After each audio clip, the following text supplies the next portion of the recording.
in the shadowy corridors of medieval Europe's fading castles, where flickering torches lit the damp stone walls and whispers of cruelty echoed through generations, there lived a woman whose name would be etched into history not for royalty, but for rivers of blood. Her name? Countess Elizabeth Bathory.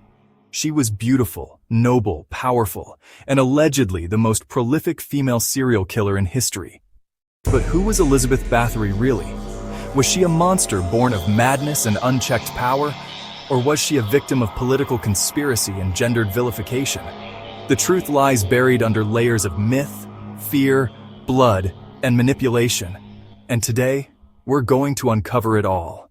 A noble beginning, shrouded in darkness.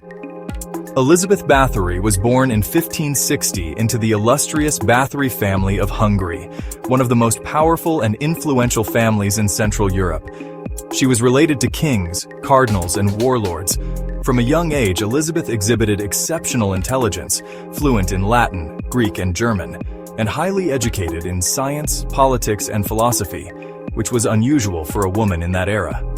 Behind this polished upbringing, however, there was a darkness brewing. The Bathory household was infamous for its cruelty. Legends say young Elizabeth witnessed the family's brutal punishments firsthand, acts so violent that they seemed almost ritualistic. Peasants who defied authority were mutilated in front of children, animals were used in gruesome displays of dominance, and executions were treated as public spectacle. Add to this her reported seizures, violent mood swings, and episodes of fainting, and you have a girl raised in privilege, but surrounded by violence and mental instability. Whether her later crimes were born from nature or nurture remains a chilling question. At just 15, Elizabeth married Count Ferenc Nadasdy. Their marriage wasn't just a union of love, it was political power consolidated. Ferenc was a warrior with a reputation drenched in blood, known as the Black Knight of Hungary. He taught Elizabeth cruelty as if it were an art form. Some stories claim he even built torture devices for her amusement. When he left for war, Elizabeth ruled vast estates alone. That much unchecked power, combined with her sharp intellect and unstable mind, created a dangerous storm. The murders begin. The early victims were easy to ignore. Poor peasant girls, desperate for work. Families would send their daughters to Castle Charitable in hopes of employment, but they would vanish into silence. At first, locals whispered excuses. Maybe the girls had run away, maybe they had been taken by soldiers, maybe fate had swallowed them whole. But soon, bodies surfaced. The corpses were grotesque. Fingers broken, limbs twisted, burns and bites marking pale flesh.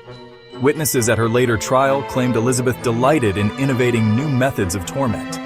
She reportedly used hot tongs to rip flesh, doused girls in freezing water, and left them to die outside in winter, and cut open their bodies with chilling precision. Some testimonies even claimed she cannibalized her victims, though this remains debated. And then came the legend that immortalized her name, the bloodbaths. One tale says a servant girl brushed Elizabeth's hair too harshly, prompting the Countess to strike her. Blood spattered onto Elizabeth's hand, and she noticed her skin appeared smoother, younger. From that moment, she was obsessed. If blood could grant youth, she would have it. Soon she wasn't just killing, she was harvesting. The Countess's private hell. Castle Charitable was no longer just a home. It became a labyrinth of horror. Secret chambers, windowless rooms, and underground cellars reportedly transformed into arenas of suffering. Screams echoed through the stone walls, yet few dared to speak against her. Her accomplices, servants and guards, fed into the machine of cruelty. They lured girls to the castle, restrained them, disposed of their corpses in unmarked graves. Some later testified that bodies were stuffed under floorboards, buried in orchards, or burned in the hearths. The question that lingers is this: how did she sustain such horror for so long without consequence? The answer lies in her bloodline. She was a Bathory. She was connected to the crown. She wielded wealth, land, and soldiers. To accuse her was to invite ruin. Priests heard rumors in confession but dared not spread them. Nobles whispered but avoided action. For decades, she was untouchable. But greed and arrogance betrayed her. Elizabeth grew bolder, extending her reach beyond peasants to young women of noble birth.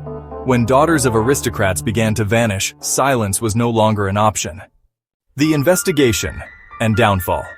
By 1610, rumors had reached King Matthias II. Pressure mounted, and finally, he acted. Count Georgi Thurzo, a relative of Elizabeth's late husband, was sent to investigate. The night he stormed Castle Chiche remains one of history's most chilling confrontations.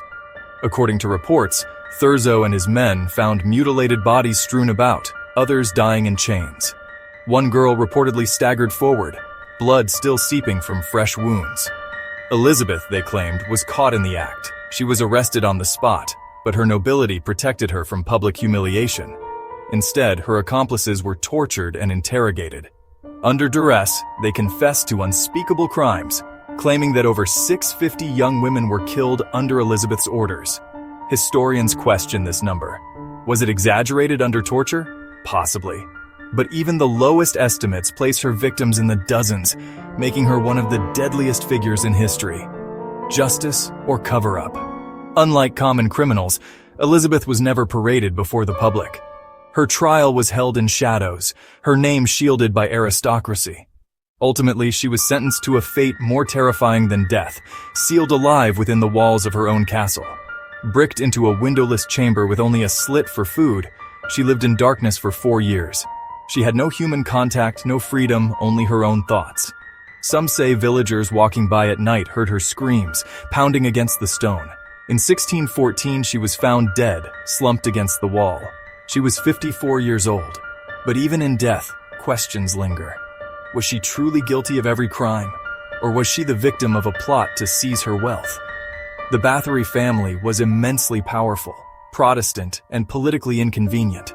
Her downfall benefited the crown and weakened her family's influence. Could she have been framed or at least exaggerated into legend? The legacy of blood. Elizabeth Bathory's story did not end with her bricked-in death. Instead, it grew. Folklore painted her as a vampire, a witch, a demon in human skin. The image of a noblewoman bathing in blood became irresistible to storytellers. Over centuries, her myth intertwined with Gothic imagination. Writers compared her to Vlad the Impaler, the inspiration for Dracula. In fact, she earned her own nickname, the Blood Countess. In modern times, she has become a figure of fascination in literature, horror films, and even video games. Sometimes she is depicted as a monster, sometimes as a tragic woman destroyed by patriarchy. Her legend forces us to confront uncomfortable truths about cruelty, power, and how history remembers women. Was she a sadist drunk on blood? Or was she a victim of manipulation, punished for daring to wield power in a man's world? The answer remains hidden in shadows. The eternal question. Perhaps what makes Elizabeth Bathory's story so haunting is not the certainty of her crimes, but the uncertainty. If she killed, she was a monster. If she was framed, she was a victim of a smear campaign so effective it endured for 400 years. The lines blur, smeared by blood and politics. And so her legend endures. The story of the Blood Countess isn't just about murder. It's about how power shields evil, how gender shapes history, and how myths can outlast truth. So the next time you wander near the ruins of a forgotten castle, and the night air feels colder than it should, listen carefully. You might hear the faint scratching of fingernails against stone, the echo of a woman who may or may not have been history's greatest killer. Elizabeth Bathory, forever cursed, forever remembered.